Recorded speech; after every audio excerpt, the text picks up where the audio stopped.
are preparing the infrastructure for implementation, which we've been doing. And I invite both Robin and Diane, who've been my compatriots on this journey, to jump in and add as I go along. You can be expecting a memo that will tell you in greater detail than you ever wanted what we've been doing and who we've done, who we've reached out to. And so we're working on that. We have trained a myriad of people. We've trained principals, we've trained fiscal assistants, we've trained business managers, we've trained administrative secretaries at the elementary level, resource teachers. We've done tremendous outreach to the people that we think will be key to the implementation of the new definitions for the curricular fees. We've provided principals with a great deal of information for them to help their staff with this. So principals were responsible for training everybody in their school. We've given them a comprehensive training plan that you walk through, a PowerPoint. We provided sample parent letters in 5 different languages. We provided technical support for elementary schools in drafting their supply lists to go out in their summer packets. We have, we're going to do more work at the A&S meeting in the quad cluster meetings, making sure that everybody is up to speed. Their principals will be doing a refresher with their staff prior to the opening of school.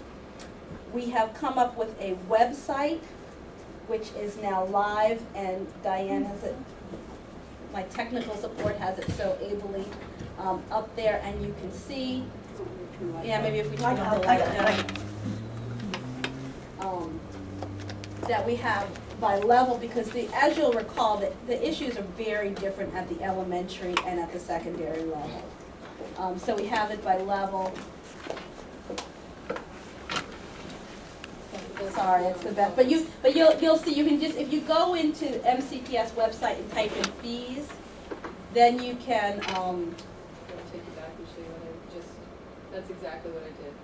Just typed in fees, searched, and the very first one that came up was our website. And perhaps the most important component of this is the frequently asked questions. So you can see kind of the areas that people are asking questions are. We know at this point that we don't know everything that will be asked, but we've tried to gather as many anticipatory questions as we can and offer consistent, well-reasoned answers.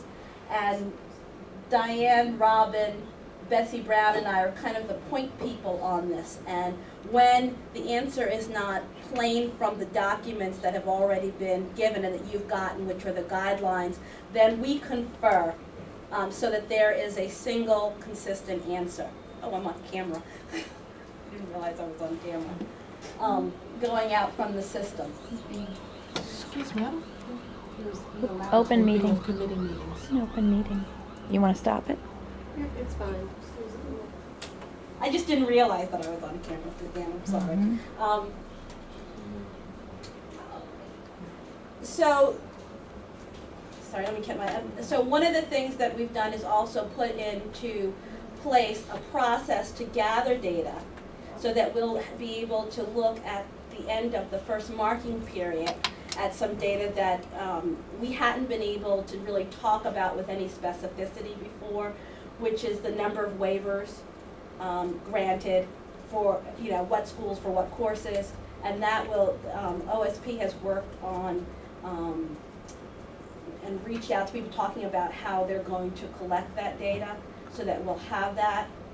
In addition to that, we've talked about and OSP has designed a process for requesting new course fees that weren't from the last year.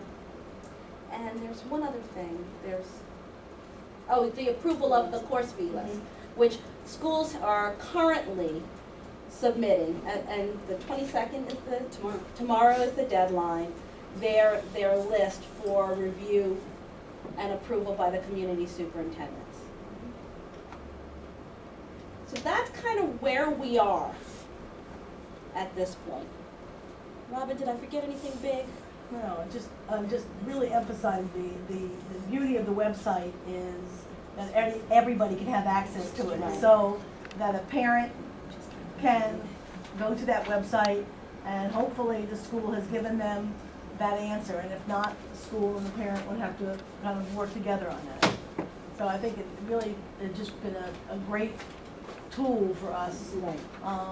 And as we realize that we may not have been as clear in a response, we can just take down the question or the response that we have written and put the clarification up. It's just a great way to, I think, to keep everything transparent.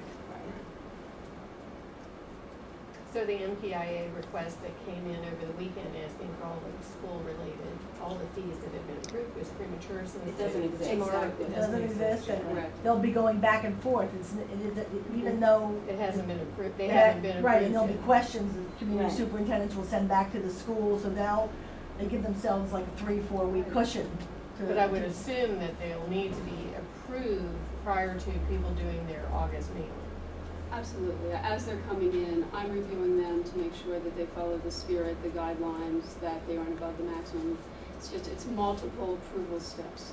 And then I'm giving them to the community superintendents, and they will be reviewing, approving, signing off, going back to the school if there's any questions, issues, but recognizing also that time is of the essence to ensure that those fees get out in the August newsletters. Okay, any questions? Anybody? Okay, follow up for next meeting, which is in September.